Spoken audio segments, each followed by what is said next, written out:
only on 3 police officers stepping up to raise their voices to say most of them are honest cops. While the nation is calling for justice in a number of civilian deaths at the hands of police, officers who say they're doing their jobs by the book are often viewed as suspect. And a group of officers spoke with News Channel 3's Barbara Sierra about this current climate on the street. When protesters face off with police, they want to be heard. Will officers be held accountable when there's a questionable police shooting? 5 Norfolk police officers agreed to sit down with me for some real talk on how recent events have changed the climate on the streets where they patrol. All agreed that young people can be more confrontational these days. They think they have the backing of everyone else because of what's going on in Baltimore, what has happened throughout the country. So they think they have backing, so they think they can test us. While these officers tell me they don't get up in the morning believing they will have to fire their weapon, some people approach them with the idea that they carry evil intent because they wear blue.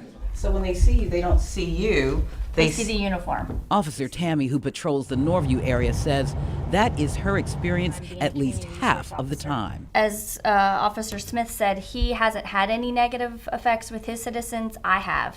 I've had about 50-50. I've had some of the high school kids saying hands up, which infuriates me. A climate of confrontation is something they say they are trained to handle. However, new reports of cop killings, like the 2 officers in Mississippi over the weekend, raises the temperature a bit. Every call that I go on, it's sitting in the back of my head.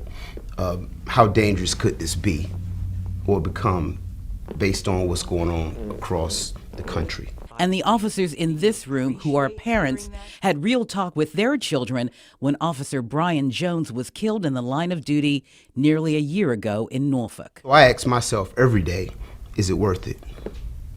Is it worth leaving a 20-year-old or a 16-year-old behind? Mine are much younger, 5 and 8, but and when we went through the Brian situation, that was brought up from my kids. Mom, I just really am glad it's not you. That said, they all shared stories of people in the community who go out of their way to show their appreciation for the work that they do and the risk that they take, and hope their families understand.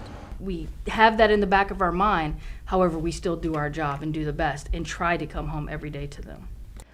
The officers tell me there is one takeaway they will leave you with, and that is the uniform is blue, but there is the beating heart of a human being underneath it. In the control room, Barbara Sierra, News Channel 3.